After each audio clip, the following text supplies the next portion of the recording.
नमस्कार मित्रांनो, आजचा अभंग आहे युक्ताहार न लगे आणिक साधने, अल्पनारायणे दाखविले, कलियुगा माझी करावे कीर्तन, तेणे नारायण देईल भेटी, न लगे लौकिक सांडावा व्यवहार, घ्यावे वनांतर भस्मदंड, तुका म्हणे मज आणीव उपाव, दिसती ते वाव नामे विण. या अभंगात संत तुकाराम महाराज म्हणतात, युक्ताहार न लगे आणिक साधने, अल्पनारायणे दाखविले. परमार्थ साधण्यासाठी विविध युक्ताहार साधनांची गरज नाही, कारण परमार्थ थोडक्या कष्टानेही प्राप्त होते, साध्य होते, हे नारायणाने सांगितले आहे. कलियुगा माझी करावे कीर्तन, तेणे नारायण देईल भेटी. या कलियुगामध्ये कीर्तनासारखे दुसरे साधन नाही, त्यामुळे त्या भगवंताची भेट घडते.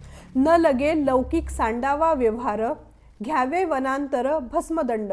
त्यासाठी प्रपंचाचा त्याग करून वनामध्ये जाऊन भस्मदंड धारण करण्याची काहीही आवश्यकता नाही. तुका म्हणे मज आणीव उपाव, दिसती ते वाव नामे विण. तुकोबा म्हणतात की विठ्ठलाच्या नामस्मरणाशिवाय दुसरे कोणतेही उपाय मला दिसत नाही. जय हरी विठ्ठल.